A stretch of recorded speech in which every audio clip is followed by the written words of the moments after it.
in terms of relationship with Russia, India, in terms of the border conflict with Russia. You have been talked about the importance of the territorial integrity and sovereignty, but you have not come out in terms of criticizing Russia aggression to Ukraine. And people may think that this double standard. So what would be your position on this comment? You know, my position would be that the world is a complicated place, and there are many important principles and beliefs in the world. What happens sometimes in politics, in world politics, is countries pick one issue, one situation, one principle, and they highlight it because it suits them. But if one looks at the principle itself, I mean, we in India know better than almost any other country because immediately after our independence, we experienced aggression. We experienced an effort to change our boundaries, and even today parts of India are occupied by another country. But we did not see the world respond saying, oh, there's a great principle involved and therefore let us all go with India. So yes, today we are being told that there are principles involved. I wish I had seen that principle in play for the last 80 years. I've seen those principles cherry-picked when it suits people and not when it doesn't suit people. But I do think it's an important principle, because, I would say injustice was done to us. I'm not advocating it should be done to everybody else. We have been very clear. My Prime Minister has stood next to President Putin and has said that we do not believe that this is an era of war. We are today for resolving this conflict. We want to see the end to this conflict. But we believe that every conflict finally ends in some kind of, people come to the table. That's how conflicts end. I mean, you can also decide a conflict on the battlefield, but we don't think this conflict will be decided on the battlefield.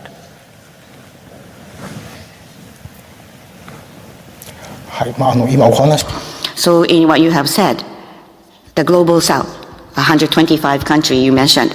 So in terms of global south, this concept, I would like to hear your opinion, Minister.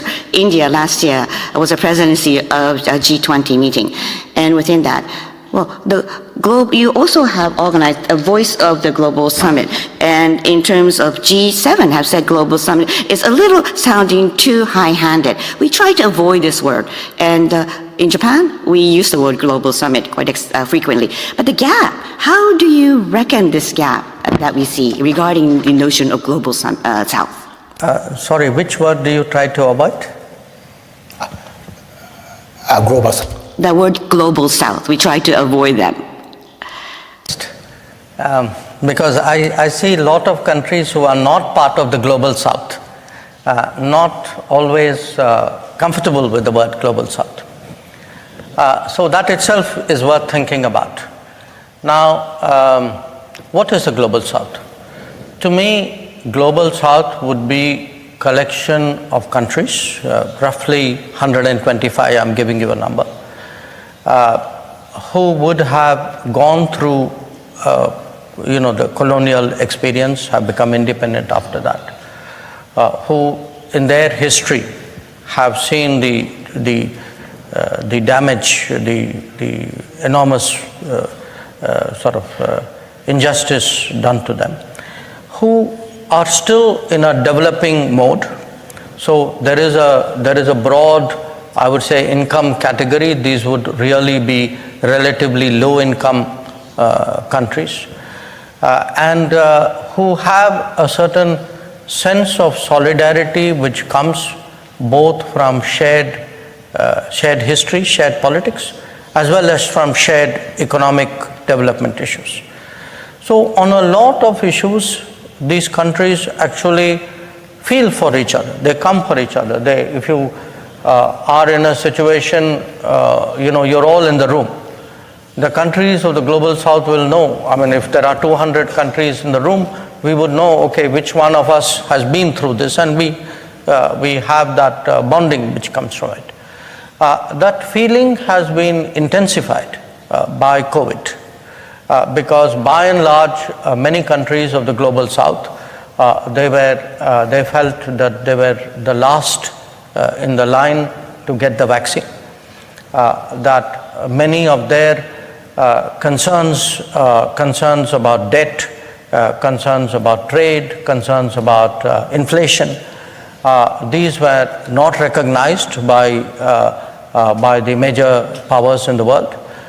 Even they felt even up to the time when India became G20 president, that their concerns were not even on the agenda of the G20. They have a strong feeling about this. So we did last year 2 meetings of the Voice of the Global South, because we wanted to listen to these 125 countries and then put before the G20 a set of issues which we said are the collective views of these 125 countries. Therefore, I can tell you, as a foreign minister who travels a lot within Asia, to Africa, to Asia, in those continents, Global South is very popular. In those continents, they know exactly what is happening, who is speaking up for them, how their issues are getting on the table. You know, they don't think it is a coincidence that it was under the Indian presidency that African Union, which had long been promised a seat in the G20, finally got a seat. So the Global South believes us.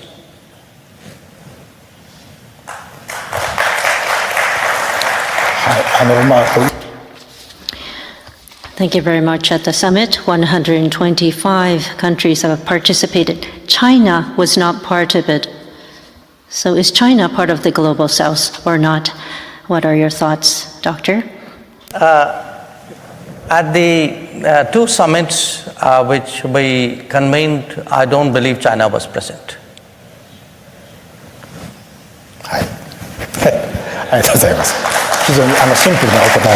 Very simple answer. Excellent, Doctor. And I do have another question. IEA, about the negotiation to join IEA, the International Energy Agency. So IEA has announced that they would officially engage in the negotiation with India. So last year in October, you have applied for the membership into IEA. What is the reason behind that? Also, the second point, in principle, participation in the IEA is conditional on membership in the OECD, Organization for Economic Cooperation and Development. Is India also interested in joining the OECD? On the International Energy Agency, I think the reason why we applied to join was that today India is becoming a very important energy player. One, in the sense of our consumption. So as you know, we are today the 5th largest economy, and that is reflected in the consumption. 2, because we import the overwhelming proportion of our energy. So in the energy trade also we have a very big role. 3, there are best practices in this field. We have also started to acquire energy assets outside, production assets outside India. That is happening more and more. It has happened in Asia. It is now happening in Africa and Latin America. And we are also building up strategic reserves, like Japan did many, many years ago. So if you look at the totality of all of this, it makes sense that we would benefit from a membership of IEA, and IEA would in turn would find India joining it to be of advantage. Obviously, you know, there are some things which are very specific to India. So the IEA membership knows that, so that is under discussion. But we are quite confident that they will take a positive look. On the issue of OECD, quite honestly, I don't at this point, at this time, there's really no answer I can give you. But I do note that Indonesia, I believe, has applied for membership. So I do note that, but I really cannot, speak of any position or even thinking that India has on this matter, because it has not matured to that point. はい、はい、ありがとうございます。 Thank you very much for that. Now I'd like to ask the floor to pose any questions. So those who have any questions, please raise your hand. Please, this person in the middle, please. あ、今マイクが参りますので。 We will bring the microphone to you. Please hold. My name is Sonobe. I'm the dean of the ADB's think tank called ADBI. Your Excellency, thank you very much for the very insightful remarks. But your talk mostly about the bilateral relationship. But how about the multilateral relationships? For example, both India and Japan could have played more important roles in the United Nations if they were given the kind of seats or positions that they deserve. Could you please share your thoughts about this and other aspects of any aspect of multilateralism? Thank you very much. Thank you. I mentioned it in passing because it was also something yesterday I discussed in some detail with Minister Kamikawa. Most of us actually understand that there is a great need to reform the United Nations. It's a common sense, I would say, conclusion, because when the United Nations was founded, there were roughly about 50 countries who were members. Today, there are almost 200 countries who are members. So, in any organization, if the membership has grown 4 times, the leadership and the decision making of that organization cannot remain the same. We are seeing today the problem when there is inadequate change. Because if you look today at many of the key issues in the world, the UN is not playing the role which the UN should be playing. Now, it's not like there has never been change. There has been change. The Security Council has been expanded once to bring in more non-permanent members. We know change will come. We know there will be a change in the Security Council. The real issue is, when does it come? How long does it take? And what form will it take? Now, again, even if you look at what form will it take, I think some parts of it are quite obvious. There is not a single African member.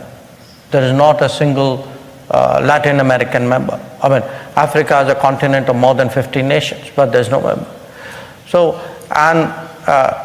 in the case of Asia, yes, there is one member, but if you look today at the dynamism of Asia, the demographics of Asia, the size of nations, I think there's a very, very strong case as well. These discussions are going on. We felt that, in many ways, the discussions have not progressed because those who are opposed to any change have found ways of delaying it. But we have now reached a stage where actually different countries and groups are presenting more. There is a process called the Intergovernmental Negotiation, IGN process. The process is currently chaired by Kuwait and Austria.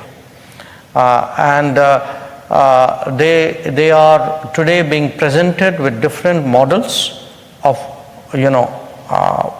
how such change can happen. The developing countries, the global south, has presented its model. It's a group called L69 there. Mexico has presented its model. On behalf of small countries, Liechtenstein has presented its model. I think G4, that is India, Japan, Germany and Brazil, we will be presenting our model as well. And I'm sure there'll be an African presentation, there may be some other regions. So it is a process which is moving. We believe that process cannot be stopped, it can be delayed. But in the good of the world, the sooner it happens, the better it would be. If the most populous countries of the world are kept out, or if some of the biggest resource providers for the UN are kept out, that's not good for the organization. So we want that realization really to grow. And as someone who's seen this debate over many, many decades, I do feel today that there is a certain momentum which has come about. はい、続きまして質問。 Thank you very much. Any other questions? This person in the front, please.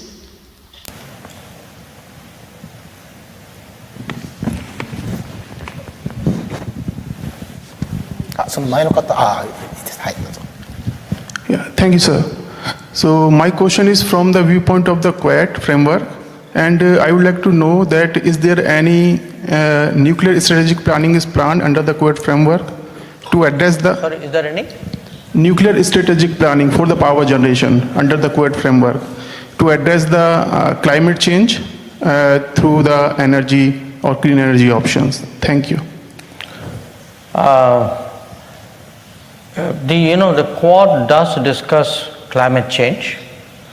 The Quad has discussed energy and technology issues. But we have not had an explicit coordinated discussion on nuclear energy per se. If you look at the Quad countries, three of us, Japan, US, India, we have very substantial nuclear programs. Australia less so because of the situation. But they are very big uranium providers. So we have a common interest in it. But in the case of Quad, what I have seen since 2017, we are actually moving very, very rapidly. Almost at every Quad meeting, every time the foreign ministers meet, every time the leaders meet, more and more issues are getting added on. So maybe next time we talk, I might have a different answer than I have right now. はい、ありがとうございます。 Thank you very much, Doctor. Your excellent speech. My name is Manish Gupta. I work for Mitsubishi Mahindra Agri Machinery in Japan. I've come here with my wife Shalini. We would like to hear from you why Bharat matters. Well, you can hear from me, but it would be better if you actually got the book and read it. And the reason is, I have a whole lot of reasons why Bharat matters. But if I fast forward you through the book, I would say why Bharat matters today is, in many ways, we've had a remarkable change in India in the last 10 years. It's a change that anybody who goes to India can see. The infrastructure is changing, the education levels is changing, the economic progress is more visible. There is a certain buzz about innovation, about startups. So actually today it's a very, very optimistic, energetic society, but one which is very confident about its own abilities. So the sense of both of what we can do has grown. But it's not only the present and the future, it's also about who we are, because it's very important for all societies to appreciate their own culture, their own tradition, their own heritage. Perhaps in the past, for a variety of reasons, this may not have been as strongly done as it should have been done. So my argument for why Bharat matters is Bharat matters because there is a sharper awareness of our own identity, of our own past, of our civilizational heritage which we can bring to the international level. Bharat matters because along with tradition, there is also a big technology contribution today that India can make, so it's both tradition and technology. And Bharat matters because if I were to go to your first question, there is, at a time when many countries are moving away from the world, they are saying, I don't want to get involved, I don't want to, why should I do that? Actually, India is doing more. That if you look at our development projects, if you look at our first responder operations, if you look even at the fact that we provided vaccines to 100 countries in the world, and we gave vaccines when we were still vaccinating our own people. We had not finished that. So there is today a mindset in India to grow more, to do more, but also do more with the world. That is essentially why I think Bharat matters.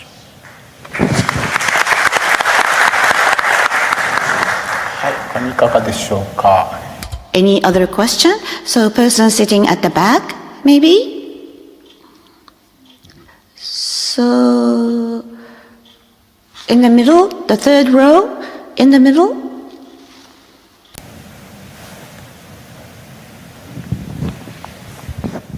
Thank you, sir, for the wonderful, remarks. I'm Hemant. I'm an assistant professor in Shimane University, which is a very small, very far from Tokyo. It's a very regional part of Japan. So my question to you is, we know that there's a very strong strategic and friendship and good relation between India and Japan, almost in all spheres.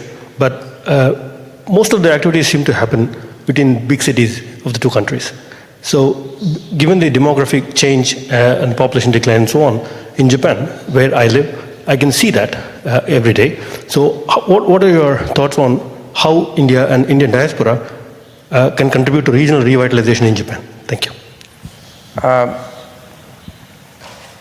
Thank you for bringing up that point. I feel that today our political relationship between India and Japan is very strong. I also feel that in a domain like defense and security, it has developed very well.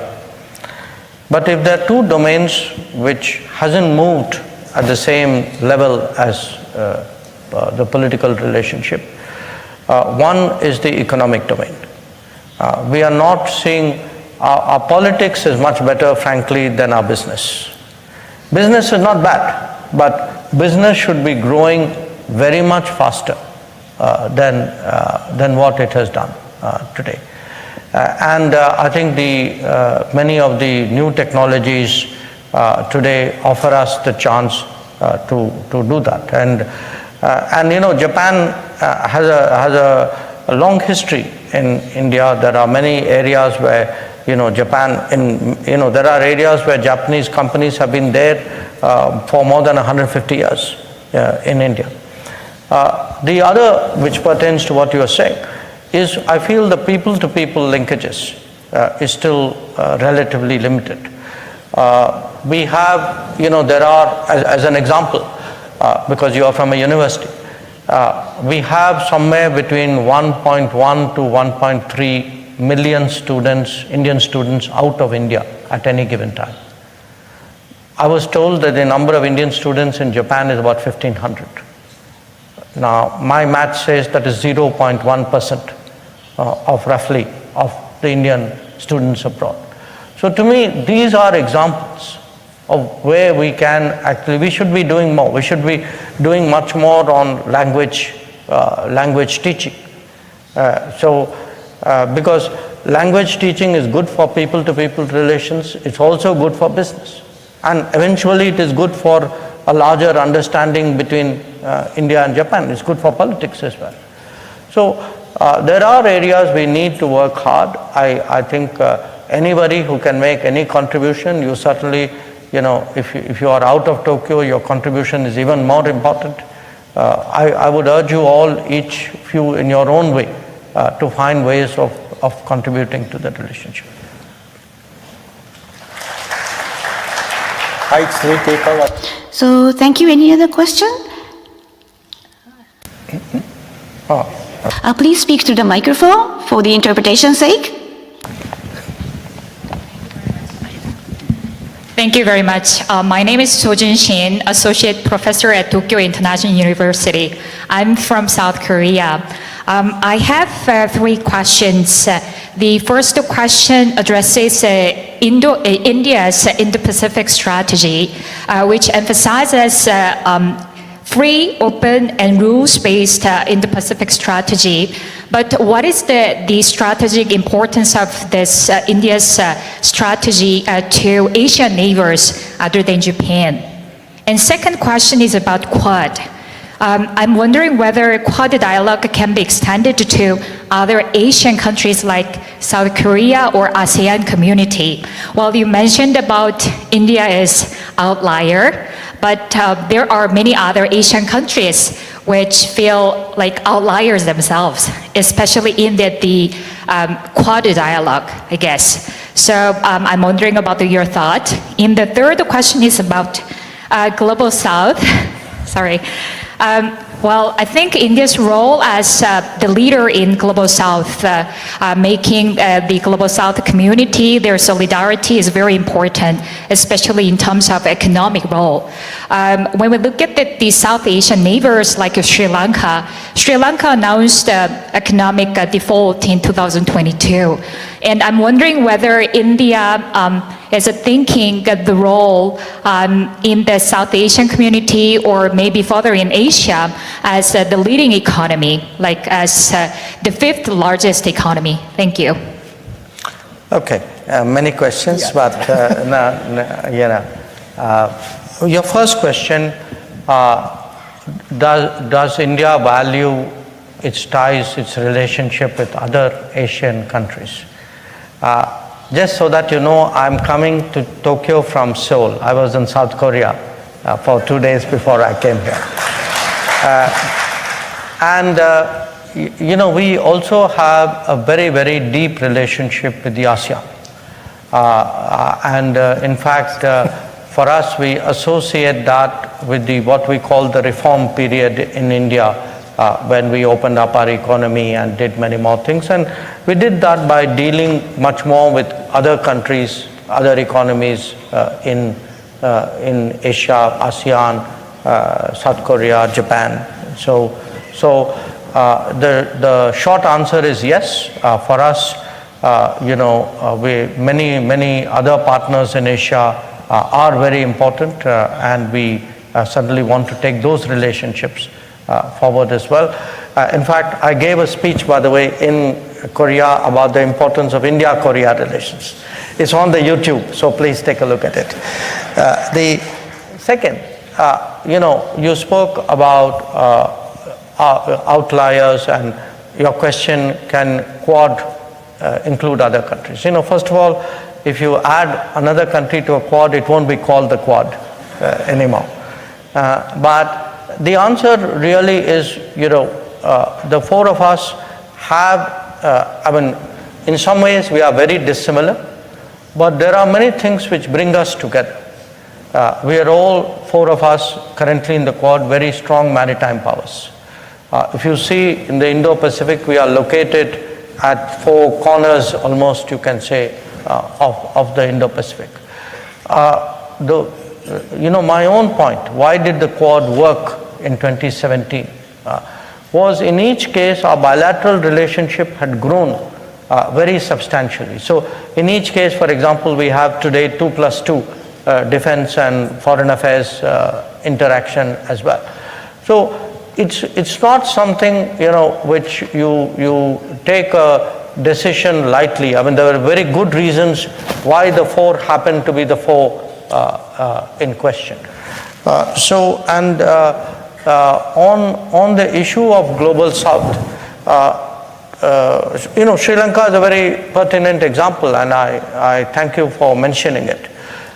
When Sri Lanka got into economic difficulties, and in a way it comes to the first issue we were discussing, that yes, there is a very, this conflict, there's this tragic conflict taking place in Ukraine. But if you look at the consequences of it for the global south, everywhere in the global south, energy costs went up, food costs went up, fertilizer costs went up, inflation went up. And a country like Sri Lanka just had everything came together and they had this huge economic crisis. Now, during this period, if you look to see which countries stepped forward to help Sri Lanka, we in India actually put together a package within a matter of a few weeks, in fact a few months, which was $4.5 billion to Sri Lanka in grants and loans. Now, just so that you understand, the IMF package, which took much longer, was less than $3 billion. So our direct bilateral support we gave to Sri Lanka was actually 50% larger than what the IMF gave. And more important, was given in time. It was given at a time when Sri Lanka was really struggling. So we do recognize today, that as a big economy, we have more responsibilities. But I also would like the world to recognize that we may be a big economy, but we are still an economy whose per capita income is below $3,000. So when we give something to the world, it is done with a great deal of sacrifice and really a great effort on the part of people of India. I mean, the sense of international obligation is very strong, as I said during vaccination, that while we had not completed our vaccination, yet we gave vaccines. So we take our global south responsibility very, very seriously.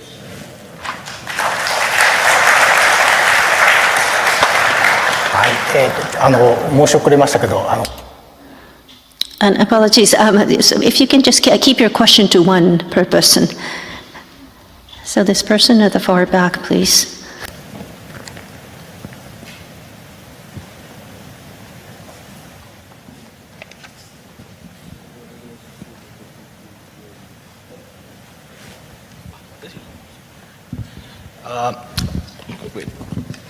So my name is Kaustubh and I am a student in Japan. I'm a master's student in Nagoya.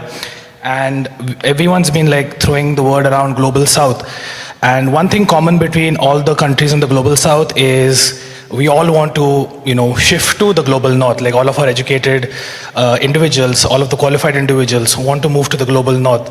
So do you think there will be a time one day like when Indians will not want to move out, not want to have to move out and would love to like stay back in India and as India is a developing economy, it's rapidly developing, but the numbers are rising who want to like move abroad, who want to go work abroad.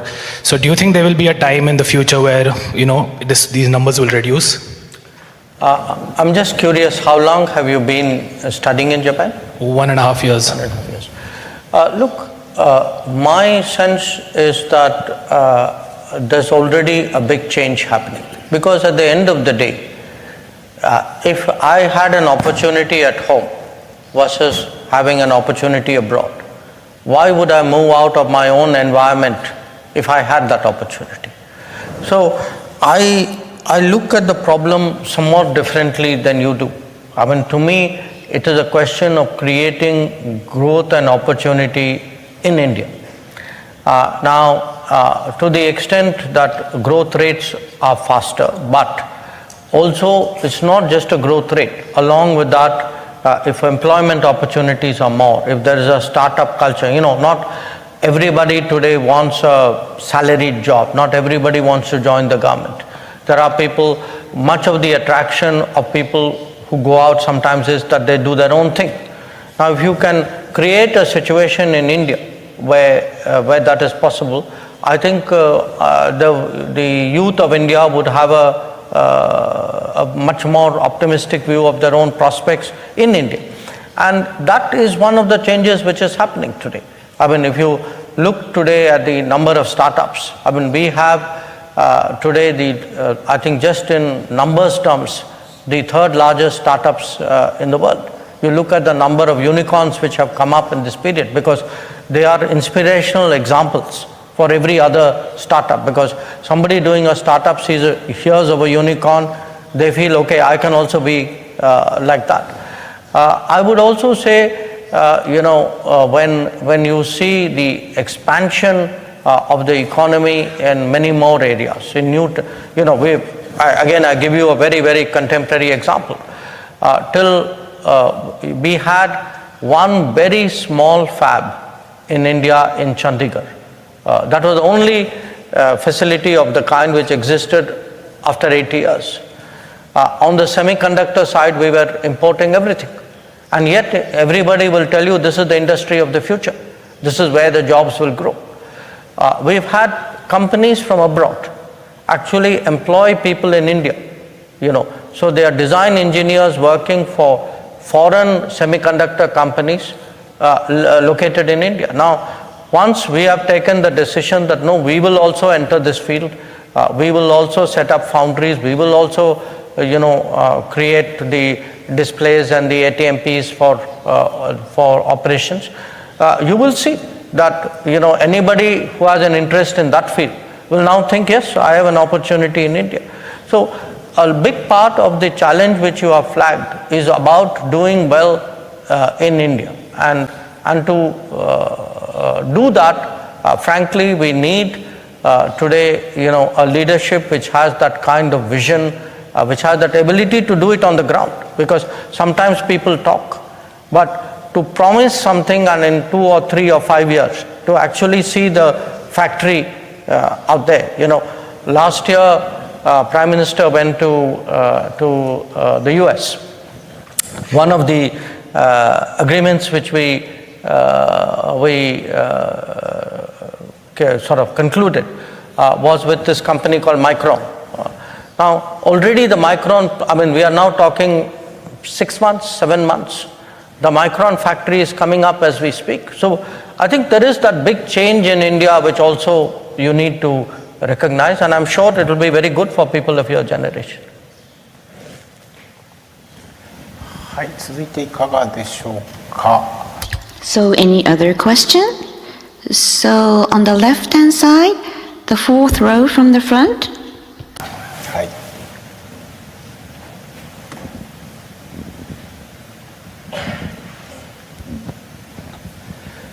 Thank you so much. First of all, I would like to thank the Nikkei Forum for this opportunity. And sir, it's an honor to hear you in person. My name is Devin, and my question is somewhat relates to the answer that you were discussing about the question related to why Bharat matters, and also a couple of points related to the last question. As a part of the Indian diaspora, there are these tiny things that really matter when we go back to India, be it on a holiday, be it on a longer sort of, couple of weeks, 4 weeks. So when we see things changing in India, and as you rightly pointed out, I think the leadership has it in it right now, to make these changes. And we have, I think, seen these changes happening in the last 10 years especially. So when you interact with the diaspora, not just in Japan, but globally, are there any points that you consider which are then inculcated in the policy making so that, those reflect as tiny changes that would eventually happen, that we'll see in the coming years? Thank you.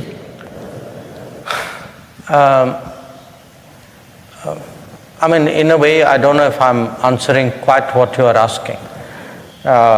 There are many things happening around the world which for us it is important to understand, appreciate, and see if they can feed back into what's happening in India. This is not unusual.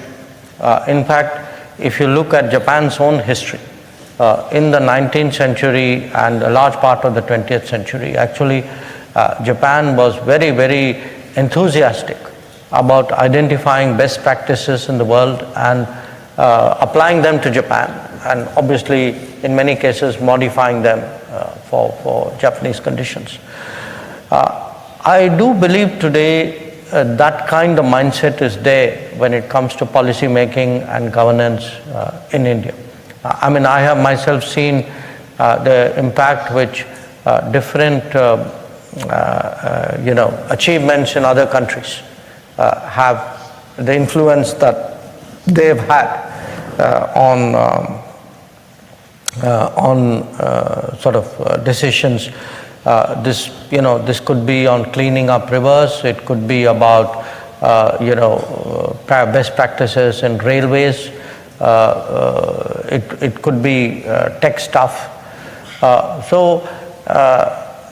In my view, often these little things can accumulate it. I mean, a big problem, for example, we used to have in infrastructure building was the time taken for surveys. Today, if you look at this program initiative we call Gati Shakti, so much of it is done between drones and satellites. It has dramatically crunched the time. So this willingness to learn from others in the world, I think is a very important part of changing things in India. And I mean, to those Indians who are living and working abroad, I think you particularly can make a contribution. You can make a contribution physically, but you can also make it in very ways by sensitizing people or communicating to people back home. はい、ありがとうございます。インドの方からいっぱい質問いただいてるんで。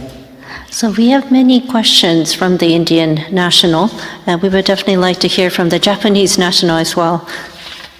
じゃあこちらの前の方お願いします。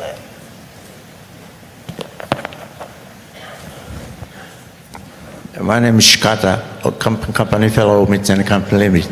Let me ask you one thing about the Taiwan. Taiwan contingency is the Japan contingency, as late Prime Minister said. If it happens, I'm afraid China most likely coordinate with Russia or DPRK. In such a case, what will be India's response to such a contingency as a very important partner of Japan? Do you think India is ready to impose sanctions on China and on Russia, for example? Thank you very much.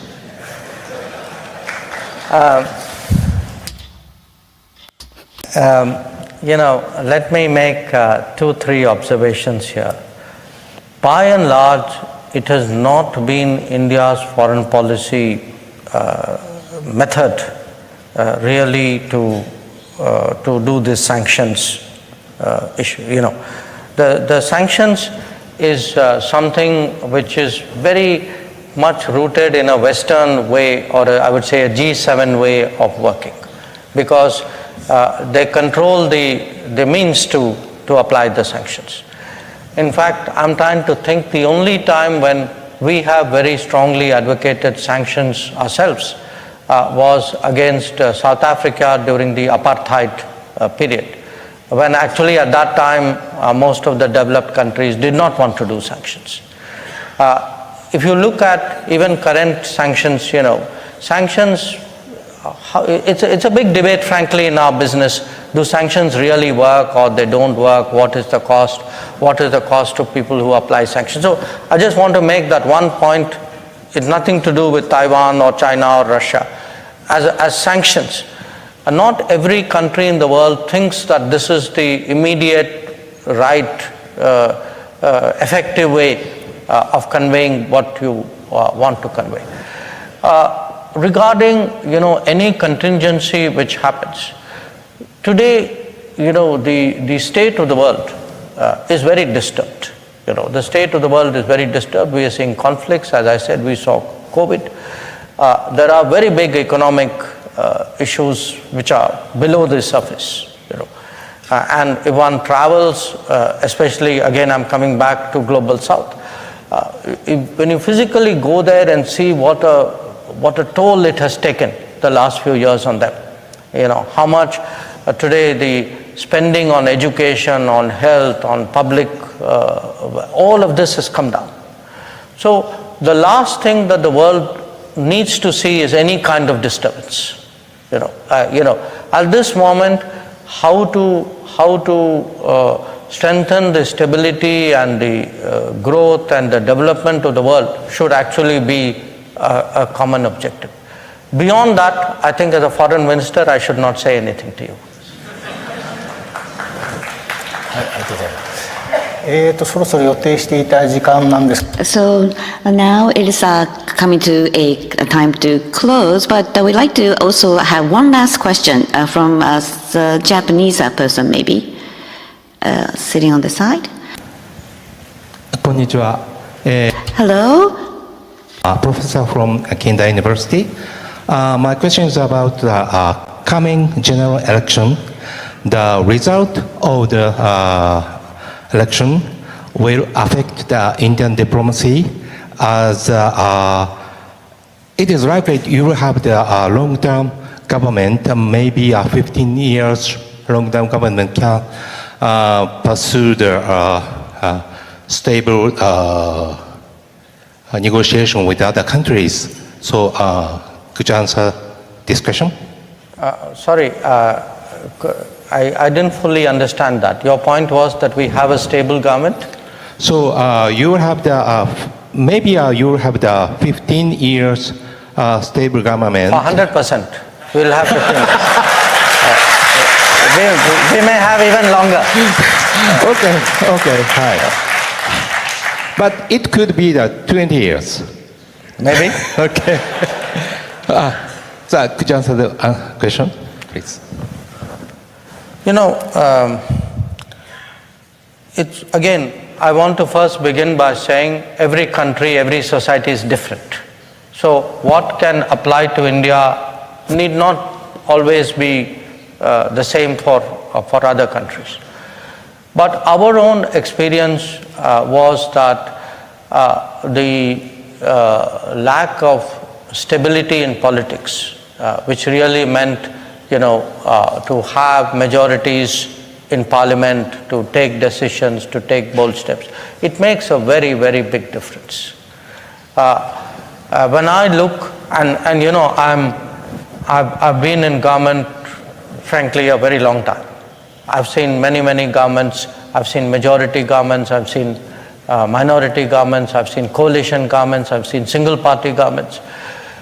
You can see today that if you have actually a reformist, you know, a leadership with a vision, with a commitment, with a sense of wanting to do things, but that leadership is backed by a very strong political mandate. And a strong political mandate, ideally in democracies, means having a majority in parliament.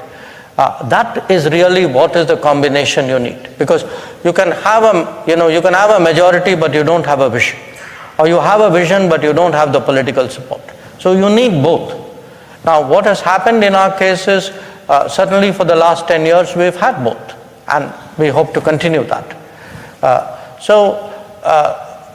You know, in many cases we have seen decisions which were debated for years, but suddenly you found the ability to do it. You know, one good example for us, for example, was a sort of a national, you know, tax system, because our tax, you know, because it was so regional, it was very complicated and frankly not even very efficient.